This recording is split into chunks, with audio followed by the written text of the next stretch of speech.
Pessoal, eu tive um probleminha com o vídeo, mas eu vou continuar gravando e vou postando. Qualquer coisa, vão ficar vários vídeos, mas aí vocês vão acompanhando conforme a gente for postando lá, tá bom? Então, vamos continuar aqui. Nessa primeira parte, ele fala que ele ama a língua, que a língua é muito bonita, e aí, em seguida, ele já fala sobre como a língua é viva, né? Porque ela é fala, é riso, ela é pranto. Então, é uma língua viva, uma língua que está no povo, né? E que ninguém pode calar essa língua, e que essa língua é tórrida e faceira. O que seria tórrida e faceira? É uma língua quente e alegre, né? Ela é uma língua alegre. Na verdade, é um povo alegre, né? Do Brasil. E ele continua aqui falando coisas sobre a língua. Essa parte eu achei muito legal, que envolve em lei a gente brasileira. Ela, ao mesmo tempo que ela envolve a gente, ela nos engana, assim, seria, em lei seria como enganar, né? Seria como para mim, eu vejo dessa maneira, assim, que é uma coisa difícil da gente, né? É a nossa língua, mas quando a gente pega uma gramática, a gente fala, meu Deus, o que é isso, né? Então, eu acho que seria mais nesse sentido que ele tá usando essa palavra, que ao mesmo tempo que é uma língua que envolve a gente, que é uma língua feliz, que é uma língua bonita, ali como ele tá falando, é uma língua que ela é difícil mesmo para a gente que fala português. Se você for levar a gramática assim ao pé da letra, você às vezes nem consegue falar, né? Então, aí vem a segunda parte, que é a visão que a gente vai ter de língua aqui, que é e quem a utiliza é quem a faz. Ou seja, os falantes que fazem a língua, não é a gramática que faz a língua, né? E daí ele continua aqui, que é a língua dos domingos, no barzinho, que é da segunda nos escritórios. Então, é a língua que é falada no dia a dia, é a língua que a gente usa com nossos amigos, com nossos colegas de trabalho, que aqui fala o andrajoso no caminho. O andrajoso no caminho seria, aqui eu acho que nesse sentido, um mendigo, não sei, alguém que usa a língua bem mais simples, digamos assim, né? Que toda língua é língua portuguesa. Todas as pessoas que falam português estão usando a língua portuguesa, independente do tipo de linguagem que elas estão usando. E aqui ele fala, todas essas línguas que a gente fala é a mesma língua que veio com Cabral, quando ele descobriu o Brasil. Descobriu bem entre aspas, né? Então, todas essas línguas que a gente fala é a mesma língua que veio com Cabral, mas é uma língua evoluída, é uma língua que ela se transformou, até porque ela teve muitas influências aqui no Brasil, né, de outros povos. Uma língua que foi escrita por Caminha, na carta do Pero Vaz de Caminha, vocês devem se lembrar, né, de estudar isso, ou vão estudar ainda em história, aí em literatura, a carta de Pero Vaz de Caminha, onde ele descreve como é o Brasil, né, quando ele chegou, como é o Brasil, ele descreve os índios, as índias, a vegetação, é uma carta bem interessante, mas é uma carta com a visão do colonizador, né? Não é a visão do colonizado, que infelizmente a gente não tem.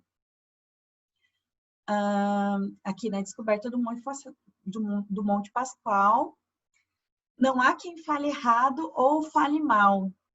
De norte a sul é belo que é falado na língua de Brasil e Portugal. Ou seja, não tem errado e certo, como a gente acredita e muitas vezes a gente aprende na escola, né? Ai, não pode falar assim, assim tá errado. Não é errado a maneira de falar, são maneiras diferentes de falar em lugares diferentes, né? Em ambientes diferentes. A gente usa uma língua para cada ambiente, mesmo que a gente não perceba que a gente está fazendo isso. Para julgar quem fala certo ou fala errado, não há no mundo lei, nem haverá. Ou seja, ninguém pode julgar o que é certo e o que é errado quando se trata de língua, porque a língua está em constante evolução, ela está em constante mudança. Podem ver que a língua que a gente fala não é a mesma língua que os nossos pais falam, que os nossos avós falavam. Então, ela muda muito e muda rápido. Eu já vejo que a língua que eu falo não é a mesma língua que meus primos, que são mais novos que eu, que têm aí em torno de 14, 15 anos, falam. É uma língua bem diferente que eu uso. E até questão de região, né? Eu falo de um jeito e vocês de São Paulo falam de outro. O pessoal do Rio de Janeiro fala já bem diferente. Então, é uma língua que ela é mutante, ela está em constante evolução. Então, não tem muito certo e errado. Tem a questão do São Paulo e Rio, né? O biscoito e a bolacha, o que é certo, o que é errado. Não, o certo é falar bolacha, o certo é falar biscoito. Mas, na verdade, são mudanças, né, de região para região. Eu falo bolacha, aqui em Curitiba a gente fala bolacha também. Então, eu tô com o pessoal de São Paulo. Mas não tem isso de certo e errado, né? Quem fala, continuando aqui no poema, quem faz da fala língua é quem a fala. Então, quem transforma a língua em fala é quem está falando, não é quem está descrevendo a língua numa gramática. A gente descreve, numa gramática, se descreve a língua que é falada naquele momento. Então, por exemplo, se eu fiz uma gramática 20 anos atrás, é a língua que era falada naquele momento. Passado 20 anos, já não é a mesma língua que se fala. Gramática nenhuma acalará, gramático nenhum irá cegá-la. Aqui, gramática nenhuma acalará, justamente por isso que eu falei, né, que mesmo que tenha gramática, a gente não vai falar como era a gramática do século XIX, por exemplo. A gente não vai falar daquele jeito. A gente não vai falar do jeito que está escrito as obras de Machado de Assis, por exemplo. A gente nunca vai usar essa língua no nosso dia a dia, com os nossos amigos, até com os nossos pais. Talvez você use, não é ainda essa mesma língua, mas num ambiente que você precise usar uma língua mais formal e tal, mas aquela língua que foi usada naquela época, você já não vai falar mais, entendeu? E esse último verso aqui, de gramático nenhum irá cegá-la, ele está fazendo menção ao gramático, né? Ele está falando do gramático cegá-la, né? Que fez gramática, então é muito legal esse jogo que ele faz aqui com as palavras, né? Gramático nenhum irá cegá-la, sendo que cegá-la é o nome de uma gramática, de um gramático. Então, é bem interessante. Agora, a gente vai para a parte mais histórica da língua, a gente vai começar a ver essa parte mais histórica, que é aqui que ele fala, né, que a língua veio com Cabral, então a gente já vai aproveitar essa parte aqui para ver a história da língua, né, como que foi essa formação da língua, né, que a língua, na verdade, ela não surge, né, de uma hora para outra, assim, ela é uma transformação, né. O português, na verdade, ele é uma mutação, digamos assim, uma transformação do latim. Então, a gente vai ver isso mais agora. Aqui é o desenvolvimento da língua portuguesa no continente europeu, que a gente vai ver agora, e nessa época, um pouquinho mais para frente, não exatamente na época que a gente vai ver, um pouquinho mais para frente, ela começou a ser chamada de língua românica vernácula, né? Que era o galego-português, que hoje em dia são duas línguas diferentes, mas naquela época era uma língua só, galego-português.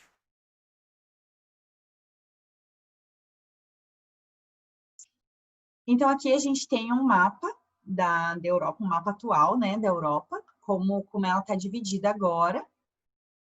E aqui é a Europa Ocidental, né, a parte ocidental da Europa.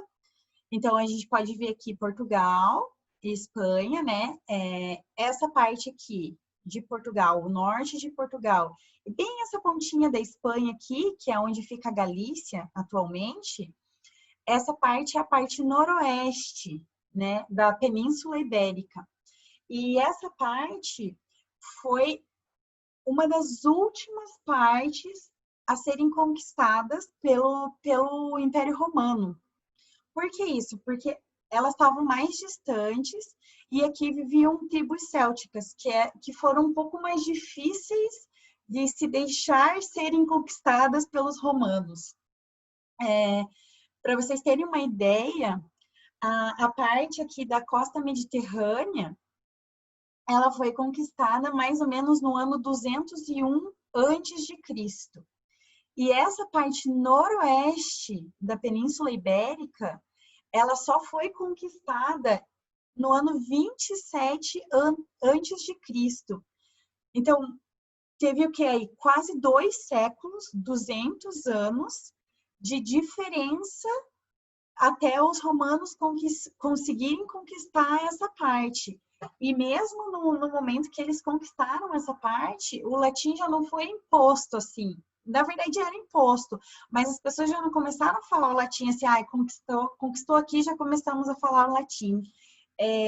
Eles tiveram muito tempo de bilinguismo nessa época, então eles falavam ali as línguas deles, naturais deles, né, dos povos que viviam ali, e aí junto o latim. E aí depois que foi mudando e foi ficando só o latim, né? Como demorou tanto tempo assim para eles conquistarem essa região, então ela teve uma influência diferente. A língua original, né, desses povos teve uma influência diferente sobre o latim do que nas outras partes, né? Esses três motivos para a diferença a gente vai ver agora. Então, o primeiro são as línguas pré-existentes, como eu disse para vocês, que como esse período demorou muito para ser conquistado pelos romanos, muito mais que os outros, né? Essas línguas pré-existentes, elas conseguiram se desenvolver mais. Pensa, são 2 séculos, 200 anos falando, mais de 200 anos, né? Além do tempo que elas já estavam ali antes, falando essas línguas. Então, no momento que chegou o latim, essas línguas continuaram a ser faladas, e aí, depois que o latim foi se estabelecendo completamente, né? Mas mesmo assim, quando ele se estabeleceu, aí ele já tinha muita influência dessas línguas. Outra coisa da diferença, outro motivo da diferença dessas línguas é a evolução do latim. Porque o latim que era falado no momento que eles conquistaram ali a costa mediterrânea era um latim. Se passaram quase 200 anos e aí eles conquistaram a parte noroeste da Europa, ali, da Península Ibérica. Então, o latim que era falado quando eles conquistaram o noroeste já não era o mesmo latim que era falado quando eles conquistaram ali o centro e a costa mediterrânea. Então, o latim evoluiu bastante, porque todas as línguas evoluem, né, naturalmente. E outro motivo é o latim vulgar. Eu não sei se vocês já ouviram falar no latim vulgar. Na verdade, é ele que deu origem à maioria das línguas românicas, né? As línguas românicas, o que são? As línguas que derivam do latim, que tem como sua mãe, né, a língua latina. Então, o latim vulgar, ele é um latim que era falado por camponeses, por soldados e outras pessoas que não tinham acesso ali à elite, né?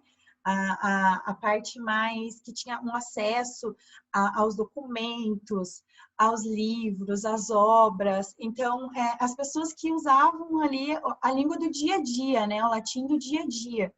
Então, esse latim era chamado latim vulgar, não era o latim culto, digamos assim.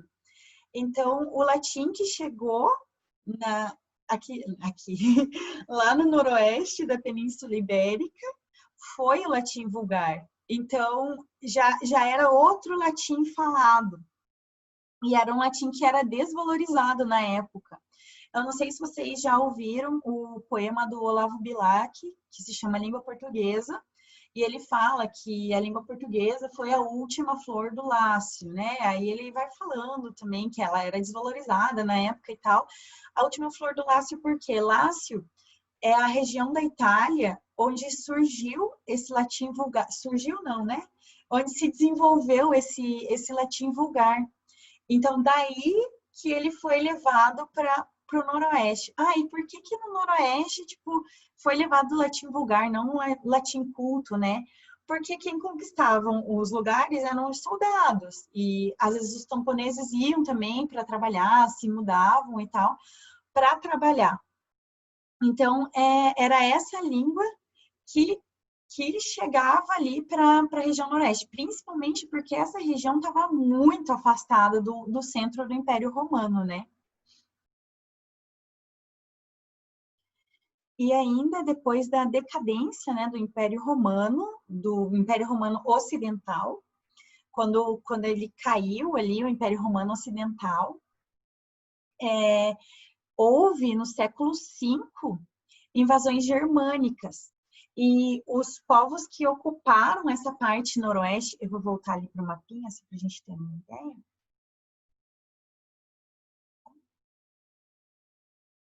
Os povos que ocuparam aqui essa parte noroeste se chamavam suevos, povos suevos.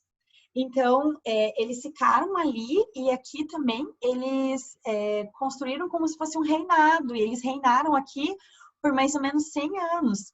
E eles influenciaram bastante a língua, né? Principalmente a língua portuguesa, né? Que depois se tornou língua portuguesa, não espanhol, né? Separada do espanhol. Para falar, ela perdeu muitas coisas. Tem alguns exemplos aqui. Como, por exemplo, deixou de se falar salire para falar saiu, sair, né? Dolore para dor, perículo para perigo. Então, se perdeu muitas consoantes aí no meio dessas palavras, né? Depois eu vou colocar para vocês também esses exemplos, para vocês terem mais ou menos uma noção de como é. Tem outros exemplos também, como de plúvia para chuva, clave para chave, flama para chama. Então, eles tiveram bastante influência na língua do jeito que a gente fala hoje mesmo, né? E ainda, depois dessa invasão germânica, depois que eles ficaram aí um século, teve na Península Ibérica a invasão dos muçulmanos, né, dos árabes ali. Então, os árabes, eles dominaram a parte sul da Península Ibérica aqui, essa parte sul aqui da Península Ibérica, tanto que hoje em dia é Portugal e da Espanha, e eles ficaram aí por alguns séculos, porque eles entraram aí no século VIII e eles foram expulsos mais ou menos no final do século XV. Então, eles sobreviveram bastante tempo e fizeram, né, bastante influência, tanto para a língua portuguesa quanto para a língua espanhola. Essa influência é bem marcada no espanhol, né, para quem tem algum conhecimento de espanhol, aí tem várias coisas do espanhol que tem influência árabe. Então, é bem rica, né, a nossa língua, a nossa cultura, né, porque ela tem influência de vários povos antes mesmo de chegar no Brasil. Depois que ela chegou no Brasil, então, foi uma loucura. Teve várias influências aqui no Brasil. E mais ou menos nessa época ainda, alguns pesquisadores, né, eles dizem que a língua, os moradores ali, né, os europeus da época, eles já sentiam diferença, por exemplo, na língua falada aqui próximo de Portugal, no território de Portugal, para a língua falada na Espanha e na França. E vamos lembrar que nessa época não tinha essas divisões exatas, essa noção de nação não existia na época, né? Então não era uma coisa assim, aqui é Portugal, aqui é Espanha, eram alguns reinos ali, e aí alguns historiadores dizem que quando a pessoa saía, por exemplo, de viagem, saía aqui de Portugal e ia caminhando não, né? Ia a cavalo, que naquela época as viagens eram muito mais demoradas que hoje, né? Então a pessoa saía aqui a cavalo e ela ia indo, e ela sentia que tinha uma diferença da língua, que a língua ia mudando, né? Só que essa pessoa ela conseguia compreender, porque a língua ela mudava bem devagar, né? Nesses territórios, ela ia mudando aos poucos, né? Até chegar ali no centro do Império Romano. Então, eles chamam isso como se fosse um contínuo linguístico, sabe? que é uma continuação linguística, não é como existe hoje essa separação de língua. Por exemplo, aqui em Portugal se fala português e aqui na Espanha já se fala espanhol e na França se fala francês. A língua ela ia mudando conforme você ia mudando de território. Então, isso é uma coisa bem interessante, assim, bem rica. Tanto que na Europa existem essas línguas, né, que são mais famosas, digamos assim, mas dentro dos países são falados vários outros idiomas, né, várias outras línguas, né. Na Espanha, se eu não me engano, é falado o espanhol, o catalão e o basco, né? Que o basco é bem forte também, né? Que é uma língua que é anterior ao latim, né? Ela não teve muita influência do latim. O catalão já tem bastante. Então, é uma coisa bem legal de você estudar. Então, daqui agora, a gente vai para a próxima parte.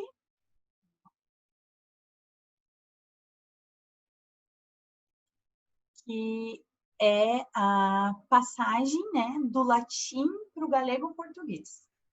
Então, o que seria essa passagem, né? Seria agora a evolução de deixar de usar o latim para começar a usar essa língua românica que se chamava galego-português, né?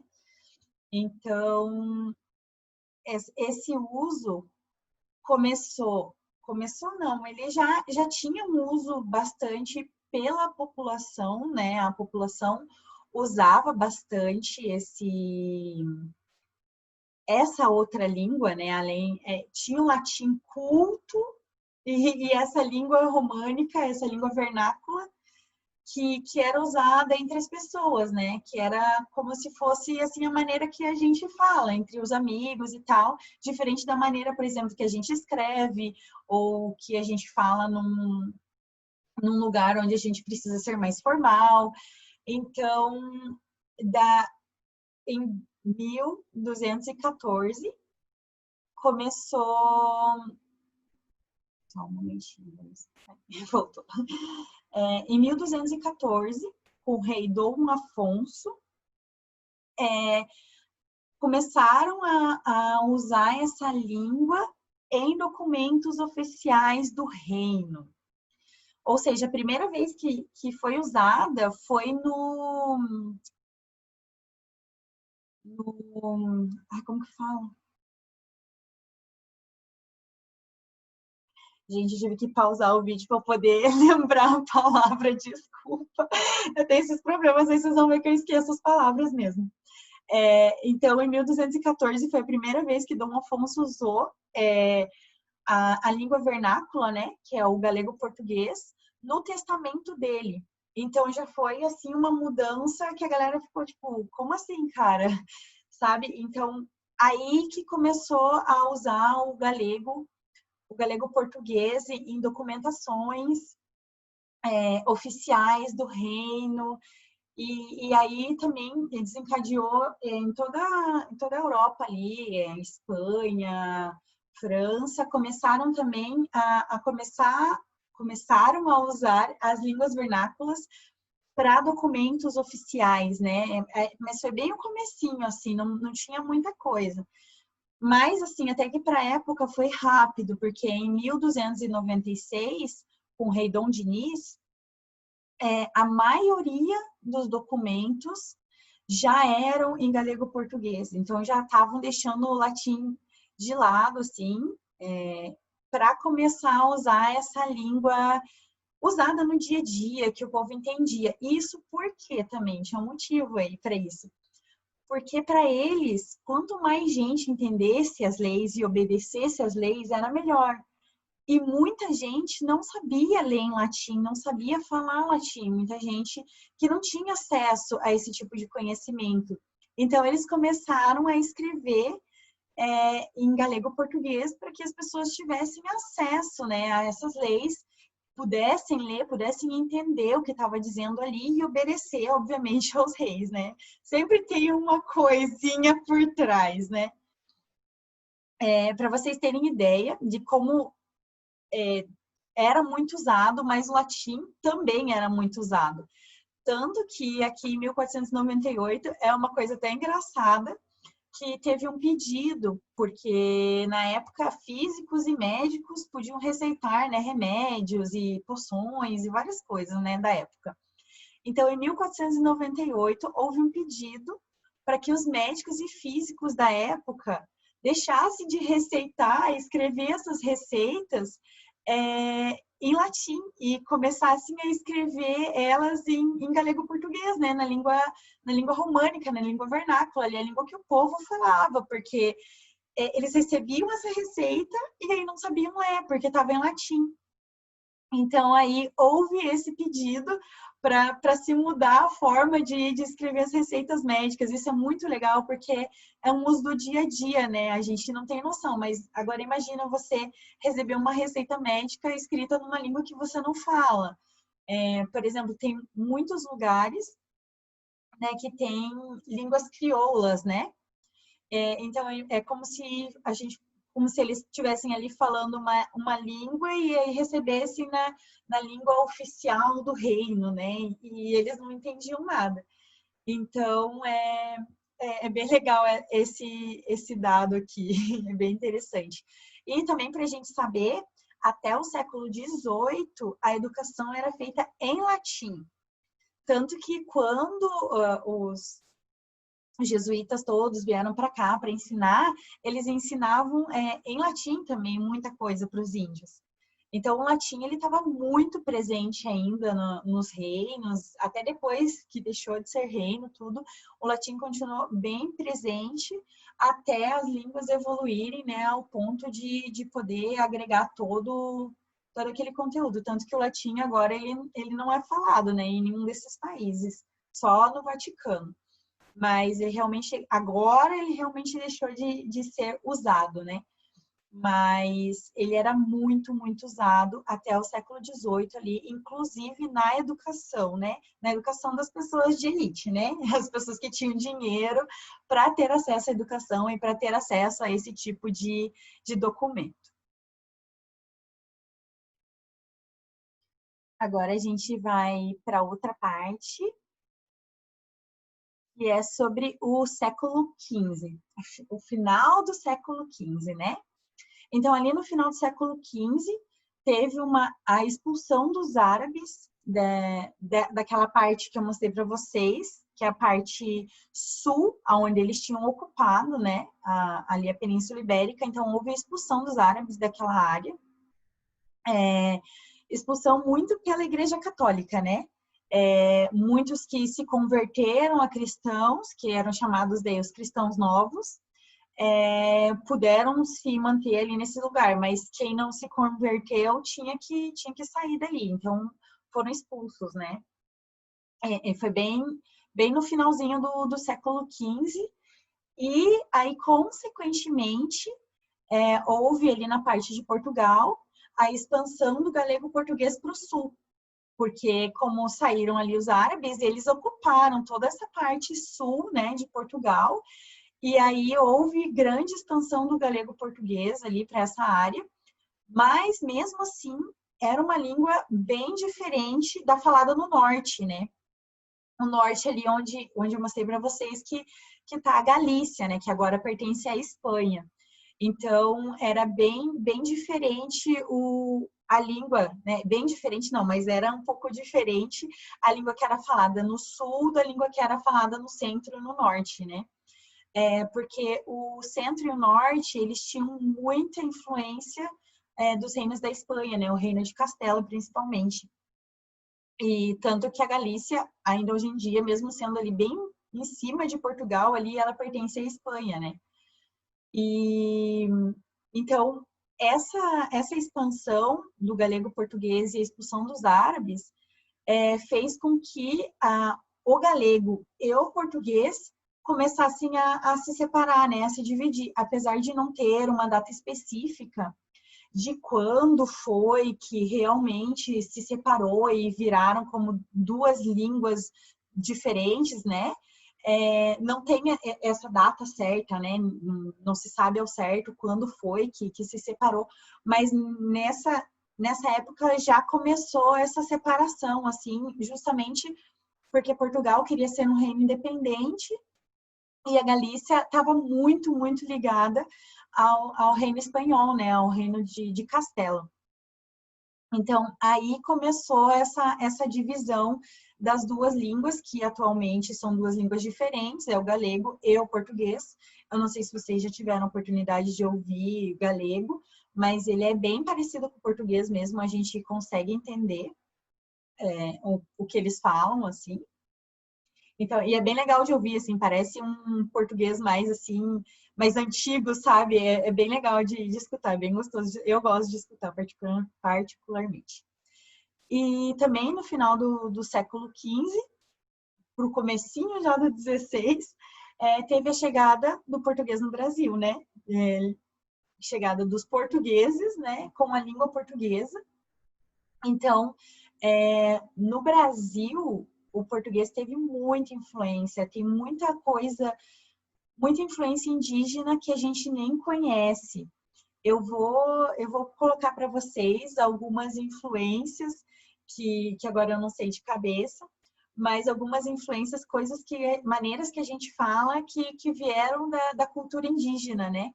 Então, por isso que nosso português mudou tanto em relação ao Portugal, né? Você escuta um português falando, você fala, nossa, para mim parece às vezes outra língua, assim. Mas essa chegada do português no Brasil foi bem interessante, porque eles não sabiam falar as línguas indígenas, aí o que eles faziam? Tinha as pessoas que se chamavam línguas, os línguas, né, eram chamados. Eram o que? Eram portugueses ou índios, no caso dos portugueses, eram portugueses que eles traziam, né, de lá, e aí eles pegavam o cara assim, o cara tinha uma facilidade para aprender língua, aí os caras pegavam ele e falavam assim, tu vai ficar aqui com os índios, vai morar aí com os índios, e vai aprender a língua deles. Às vezes a pessoa nem queria, às vezes eram prisioneiros, pessoas que, sabe, não estavam ali por vontade própria. Então, essas pessoas que faziam a tradução, elas viviam ali alguns meses, alguns anos, dependendo, com os índios e aprendiam a cultura, aprendiam a língua dos índios para poder fazer essa comunicação, né, entre os dois povos. Então, era uma coisa assim que não devia ser nada legal, né? Porque você ser abandonado ali, vai morar com esses caras aí, que você pensa naquela época, você não tinha nenhuma noção de como era a cultura e nada. Então, eles ficavam ali morando com os índios, que era uma maneira de viver totalmente diferente da deles. E eles ficavam ali e aí aprendiam a língua, aprendiam a cultura e faziam essa tradução, né? Com essa mediação dos índios com os portugueses. E de outras maneiras acontecia igual também. Muitos índios foram roubados, né? Muitas crianças também, que têm mais facilidade de aprender, né? Iam com os portugueses e ficavam ali, aprendiam português, para depois chegar nas tribos e poder se comunicar, né? Mesmo tendo várias línguas, assim, né? Teve mais ou menos no século XVI, XVII, se falava uma língua geral, que era mais influenciada pelo tupi, né? Pelo tupi-guarani aqui no Brasil. Então, por bastante tempo ainda se falou essas línguas indígenas, né? Até os portugueses também se adaptarem, aprenderem e tal. Mas teve toda essa mediação. E aqui no Brasil, né? Depois que o português chegou no Brasil, além da influência indígena, depois ele teve a influência africana, né, que é muito forte também, porque muitos negros, né, vieram da África, vocês já sabem, escravizados e influenciaram muito a nossa cultura, e não foi só, né, a nossa cultura, foi a nossa língua. Então, muita coisa que a gente fala também tem influência, né, desses africanos que vieram. E também depois, aqui no século XIX e XX, com a imigração, né, dos europeus, de novo aqui para o Brasil, e também de japoneses. Então, teve muita mistura, né, no Brasil. Por isso que a gente fala a língua da maneira que a gente fala hoje, que é uma língua totalmente diferente de Portugal, porque a gente teve muito mais influência depois, né, da chegada do português no Brasil. O português teve muita influência. O português aqui, na verdade, ele é uma língua mais nova, né? Então, mais nova que em Portugal, né? Então, ela teve muita, muita influência de outros povos e de outras culturas, o que enriqueceu muito, muito, muito a nossa língua, né? A maneira da gente falar, as nossas gírias, tudo. Às vezes é até coisa que você fala no dia a dia, assim, com a sua família, que você não se dá conta, mas que tem uma influência indígena ou que tem uma influência africana. Então, isso é muito legal da gente refletir, assim. Agora a gente vai para a próxima parte da aula, a última parte da aula, e a gente vai falar sobre a primeira gramática em língua portuguesa, né? Para vocês terem ideia, a primeira gramática feita em língua portuguesa foi feita em Lisboa por um cara chamado Fernão de Oliveira. Ele não era um escritor ou se dedicava só a isso, né? Ele fazia muitas coisas. Nessa época, normalmente, os estudiosos, eles faziam muita coisa, né? Mas ele, em particular, era um viajante, ele viveu na Espanha por bastante tempo, então eu acho que ele tinha uma boa noção ali de língua e ele acabou desenvolvendo essa gramática em 1536. Ou seja, a primeira gramática que se tem conhecimento do português, ela é posterior à chegada dos portugueses no Brasil. Então, é muito legal isso, né? Porque a língua ainda não tinha esse status assim de língua, né? Quando chegou no Brasil, assim. Então, em 1536 que foi feita a primeira gramática, e já fazia 36 anos que eles estavam aqui no Brasil. Então, a evolução nossa da língua também é legal, né? Também pode ter influenciado eles de alguma maneira. E essa gramática, ela foi bem importante, né? Porque a partir do momento que você cria uma gramática, você cria, não, você. A gramática, na verdade, ela é descrição da língua. Então, quando você faz uma gramática, você está descrevendo como a língua funciona, né? E é legal para entender como a língua funcionava naquela época. Essa gramática, ela mostra como a língua funcionava naquela época, não a maneira que a gente precisa falar a língua hoje. Então, ela é mais para você entender, assim, como funcionava a língua, como eles usavam, do que, eu preciso usar a língua dessa maneira, é desse jeito que é o certo, porque é a primeira gramática feita. Não, gente, ninguém vai falar desse jeito.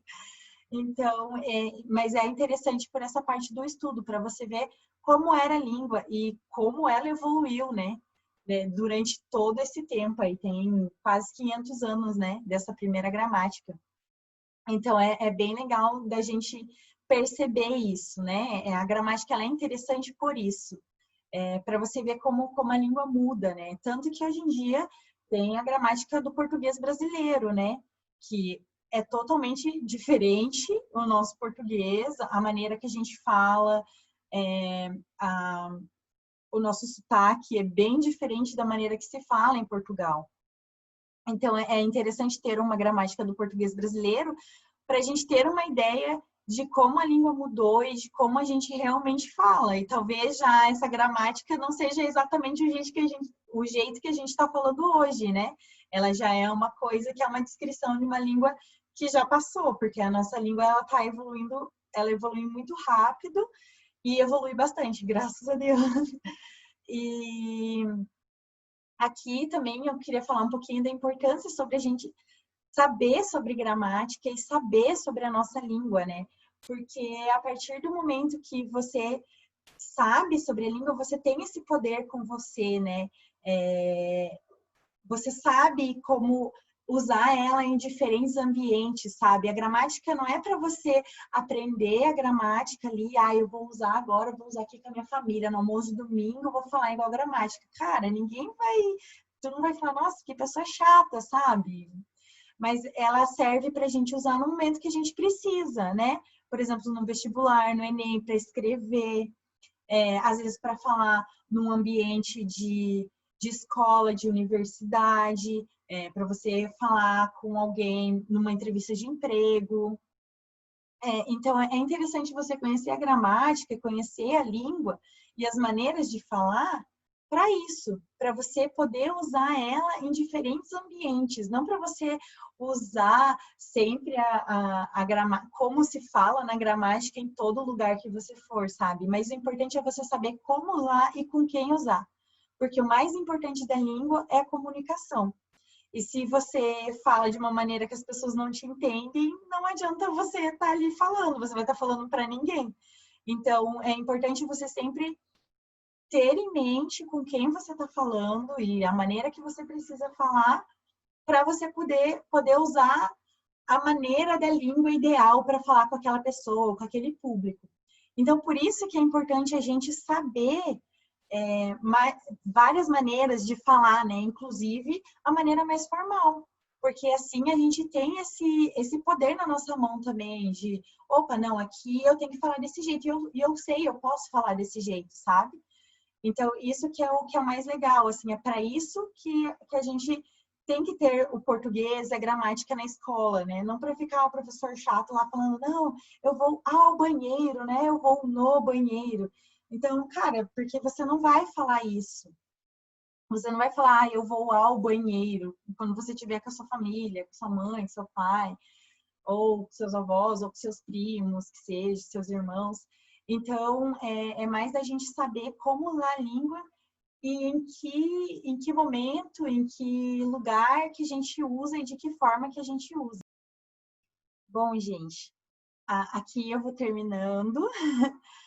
Eu espero que vocês tenham gostado da aula, né? Que tenha sido interessante para vocês, que possa ter dado uma ideia, assim, uma base de como a língua surgiu para a gente poder começar a entender como ela funciona. Porque se a gente não conhece a história, não conhece como ela se desenvolveu, é mais difícil a gente saber. Só um pouquinho que eu vou parar de compartilhar a tela aqui.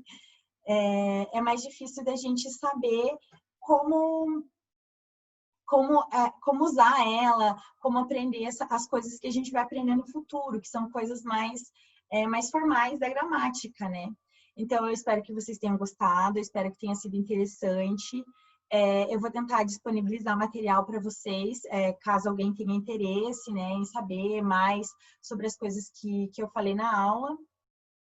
Durante as outras aulas também, eu vou procurar links que às vezes tem músicas que professores fazem para facilitar, para você não precisar ficar decorando coisa chata. Então, tarefa essa semana, eu vou passar aqui, mas eu vou escrever depois também na descrição lá da tarefa. Eu quero que vocês vejam, a tarefa não é de escrever, nem de nada, essa primeira tarefa mais reflexiva, assim. Eu quero que vocês percebam as diferentes línguas que vocês usam na vida de vocês, né? Por exemplo, a diferença quando você vai falar com a sua mãe ou com as pessoas que você mora, com os seus amigos, para você ver se você faz diferenciação dessas línguas, se seus pais, seus avós usam uma língua diferente da que você usa. Então, eu queria que vocês tivessem mais essa percepção, essa reflexão sobre língua, para aí, então, a gente começar a estudar mais profundamente a língua, porque no momento que você consegue perceber ela no seu dia a dia, na maneira que você usa, você começa a entender melhor. Então, é essa tarefa. Eu quero que vocês falem, que vocês percebam isso e depois coloquem ali no grupo, né? Podem colocar nos comentários, percebi tal coisa, pra gente ver e às vezes até dar risada. Nossa, tipo, minha mãe fala tal coisa, minha avó fala tal coisa, eu já não falo mais isso. Então, é essa a tarefa, mas assim, para vocês refletirem sobre a língua, do que para vocês realmente fazerem uma atividade. Aí, a partir da semana que vem, começam realmente as atividades mais escritas, para a gente poder também treinar mais essa questão gramatical, né? E eu também pretendo trazer algumas questões do Enem e tal, para que vocês possam ver como que funciona essa questão da gramática no vestibular, né? Porque ela está ali incutida no meio das questões, assim, ela não está totalmente à mostra, né? Então, é bem interessante. Eu gosto da maneira que eles usam a gramática no Enem. É uma maneira menos chata, assim, da gramática ser abordada, né? Então é isso, eu espero que vocês tenham gostado da aula, espero que tenha sido útil para vocês. E aí eu vou disponibilizar os materiais, tá bom? Obrigada, gente. Fiquem bem, até semana que vem.